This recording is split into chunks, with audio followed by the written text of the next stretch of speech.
Welcome to What's a Beautiful Life Anyway? I'm your host, Jill Bennett. This is the channel that shares ideas to help you live your best life, because life can be beautiful if you live consciously. Welcome to this edition of What's a Beautiful Life Anyway? On this episode, we have Niki McGlynn from Organised Mind. Niki is a neurodevelopment and trauma therapist. Hi, Niki. Hello, Jill. How are you? Yeah, I'm great, thank you. How are you? Very well, thank you. Brilliant. But it's so lovely to have you here, because to live our best life, we need to find a way to move on from any traumas that we might have in our life, however long we may have held on to them. And Niki, you're an expert in this department, aren't you? Yes, I suppose so. You are. Okay, so first of all, maybe you can explain to us what a neurodevelopment trauma therapist is, please. Well, I work with people who are either neurodiverse or who have some history of trauma. And I look to see really where their brain isn't functioning quite as it should be. And I use movement programs to try and improve function for them, to improve their lives. So I work with both children and adults, and usually they come to me with issues such as anxiety, problems with focus and attention, problems with behaviour, sometimes reading, writing problems, that sort of thing. Okay. So with or without a diagnosis. So sometimes people come with, they've already been assessed and have a diagnosis of autism or ADHD or dyslexia, dyspraxia. Sometimes they just come along because things aren't quite working as they should. Yeah. Okay. So how can we tell? Maybe we haven't had a diagnosis. How can we tell if we've got some sort of neurodiverse tendencies, like undiagnosed ADHD, for example? Well, I think there's a huge proportion of the population that are neurodiverse, and I think that one of the issues is that all of these conditions, we're very well aware that autism is a spectrum condition. So you can have autism in a either mildly or profoundly, and the same goes for all of these conditions. So with ADHD, you can have ADHD very profoundly and it can really interfere with your life, or you can have ADHD traits which just make certain things a bit more difficult, or you can have dyslexia that just makes organisation maybe a bit more difficult, but you don't have huge problems in other areas. So really, how do you know yourself? I think one of the issues we have, particularly with adults, is that we don't know. We just grow up thinking that there's something wrong with us, or that we don't quite fit in, or we don't understand why we don't think the way that everybody else does. And then nowadays there's increasing numbers of people, particularly women, looking for a diagnosis later on because they have a suspicion, and usually it's because somebody else has said something. So I got diagnosed with dyslexia and dyscalculia when I was in my 40s, when I was 40, because I'd taken my daughter for an assessment and it suddenly became glaringly obvious that maybe that was my problem as well. So I think really that's how people spot it, is usually other people point it out to them. And I think, sorry, I'm just putting my phone on do not disturb. And I think, as you say, it's for a lot of us, it wasn't diagnosed in those days. No. I think today, more so, people get diagnosed. So children today, teachers are probably more aware of these conditions. Funny enough, I was on a one-to-one this morning with a guy he's pretty certain he's got ADHD. And my daughter often accuses me of having ADHD because I can't sit still for long enough. But as you say, there is a spectrum. So you could have a mild case of it. Absolutely. And not actually be aware that you have it. Absolutely. Fascinating. It's such a fascinating subject. And of course, we all have assumptions about how these things present. So I had no problem with reading and I had no problem with spelling. So why would I be dyslexic? Yeah. I can't tell my right from my left. Even now I can't tell my right from my left. So it's those are the kind of things. And I had somebody in today who has no problem with reading or writing or spelling, or no problem with reading or spelling, lots of problems with writing, who's clearly quite dyslexic. But because we have this perception that dyslexia is a reading problem or a spelling problem, in the same way we think ADHD is really only affects boys that throw chairs around in the classroom. Well, that really isn't the case. And women present very differently from men. We have more connections across our corpus callosum. So our hemispheres tend to work better together. So a lot of the things that affect boys and men don't show up as easily in girls and women. We're better able to mask, so lots of things get missed. And you say that nowadays teachers are better at spotting it. Well, not always, not always. Yeah, no, I think you're right.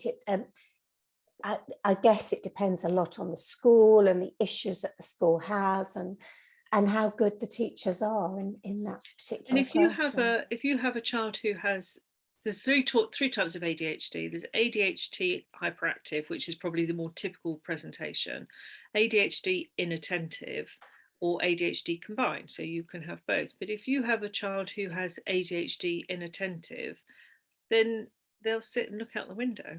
Yeah. And they won't be any trouble, and they'll probably be bright enough to kind of keep up with things, and they get missed, if you're if and that's a thing really that we need to be aware of. And you hear a lot of this, don't you, from lots of inspirational speakers who say, when I was at school, I was always being told to stop daydreaming, to stop looking out of the window. I was a bit like that, actually. I was a real daydreamer, always in my own little world. So possibly. And it can really impact people's lives, can't it? Because I guess we all have situations where we feel we don't fit in life, but whether you do something with that. So for me, I've been on a personal development journey for 10 years and feel I'm a completely different person now to the person I was when I started that.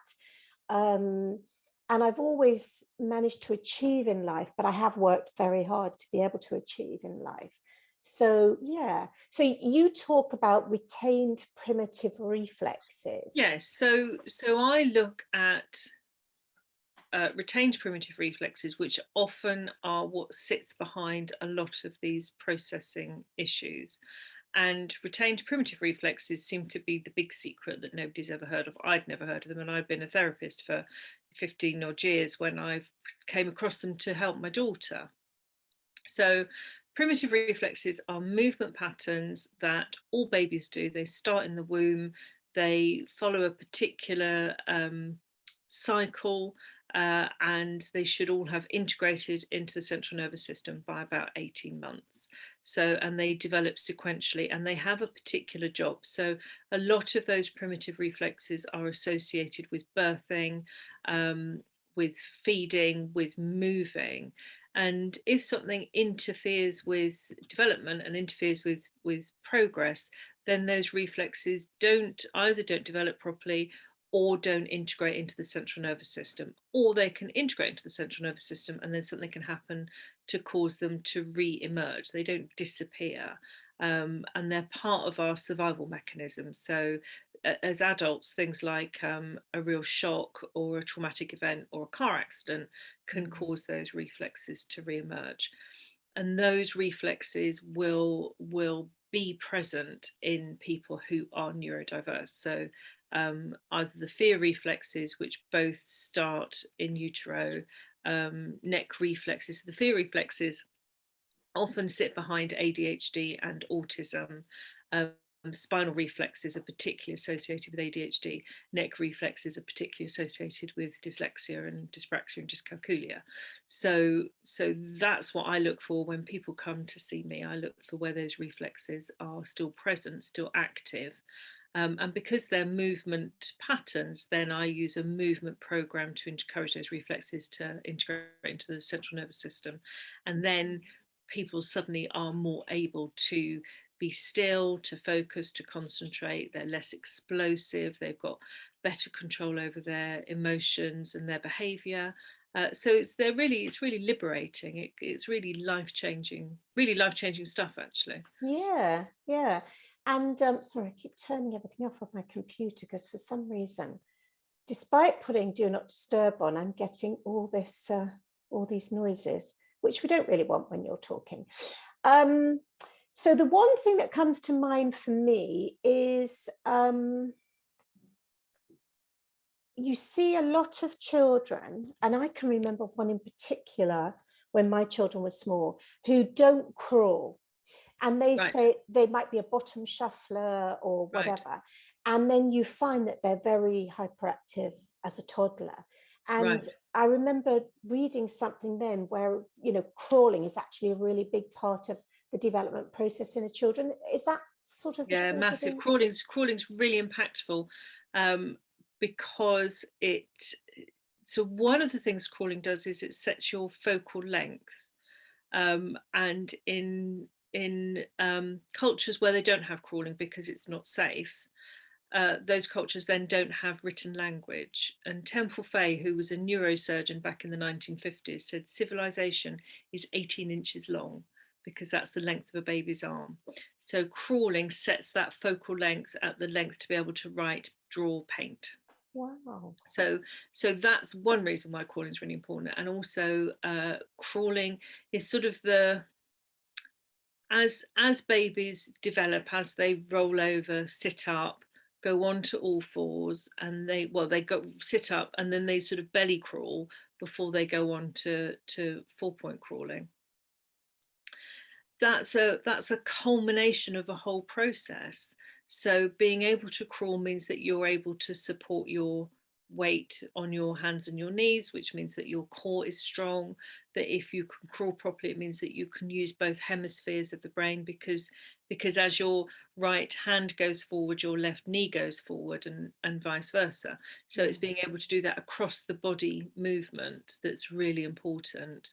And yeah, I mean, we see that a lot in children who can't sit up because they've got no core strength, because the reflex, which is a neck reflex, which is associated with your core, is called your symmetrical tonic neck reflex, is not able to establish properly.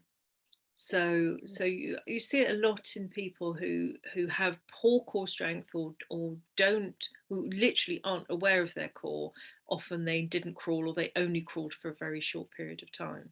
So babies who bottom shuffle or go from sitting to walking, babies that walk at sort of 9-10 months don't walk, they get up and run because they don't have the balance to be able to walk properly, but they're frustrated because they can't crawl. Wow. Fascinating. I know my son, he was an amazing crawler. My daughter walked very early, but she did crawl first. So fingers crossed. Sometimes babies crawl, and they only crawl for a very short time because it's uncomfortable, or it feels unsafe. Yeah. So they'll crawl for a little bit and then they'll go, oh no, I'm just gonna get up and walk. Yeah. Oh. Okay, so we know what retained primitive reflexes are now. We've touched a little bit on this, but what's the obvious ways it can impact us as adults? So one of the ways we see it causing a problem as adults is poor executive function. That's probably, I've done a couple of talks on executive function or executive dysfunction. So that's where you're not able to do those processes that people would normally be able to do. So it's things like procrastination, poor working memory, poor it's fallen out of my head, the word. Poor memory for where things are, object permanence, poor object permanence. Okay. So that's where you go shopping and you think, oh, I'm sure I've run out of baked beans, and you buy baked beans and you come home, you've got 10 tins already in the cupboard. That's an object permanence issue. So and general organizational skills. So if you look at my office, I try and keep it tidy, but it tends to get messy because my object permanence isn't great. And if I don't see something, I forget it exists. So if that's something, I say to people, if that's something you struggle with, take the doors off your cupboards and just have shelves so that you can see what you've got, so that you don't have to try and make yourself remember. Yeah. So there's lots of tricks and things and ways around it, but the simplest way to deal with it is to do a movement program or pursue something like that has a more permanent fix. Yeah. So that brings me on to what is rhythmic movement training. So rhythmic movement training is one of the programs that I use to help integrate primitive reflexes. So there's lots and lots of movement programs. They all work. But rhythmic movement training is particularly effective because we respond as animals, we respond very, very well to rhythm. So rhythm, we're rhythmic beings right from the point of conception, when we are living in our mummy's tummies, where you've got the rhythm of her heart and the rhythm of her blood circulating and the rhythm of her digestive system. We're exposed to rhythm from a really, really early age. And when you see babies tiny babies will respond to rhythm.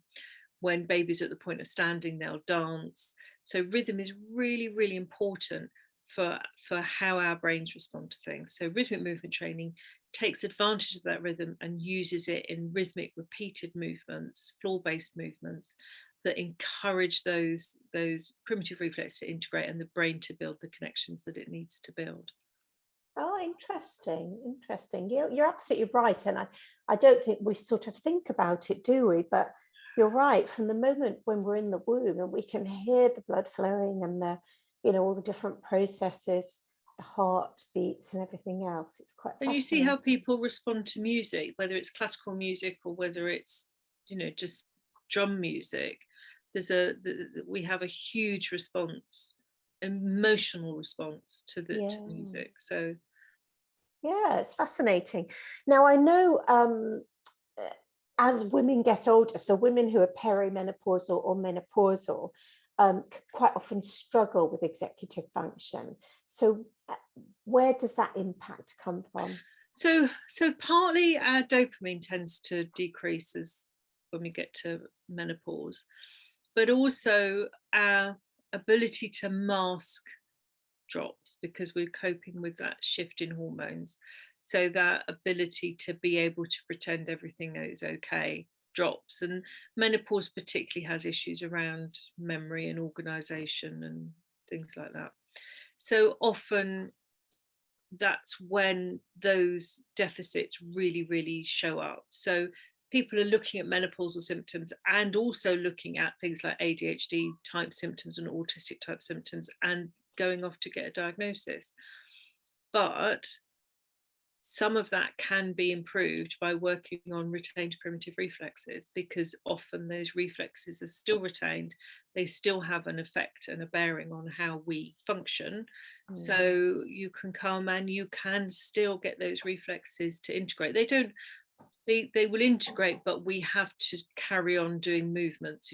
When I see children, we do a movement program, encourages those reflexes to integrate, and then they just kind of go and get on with their lives. As adults, we have to keep going, a bit like going to the gym. You have to keep going to the gym. Yeah. But it's still very effective, and it still helps to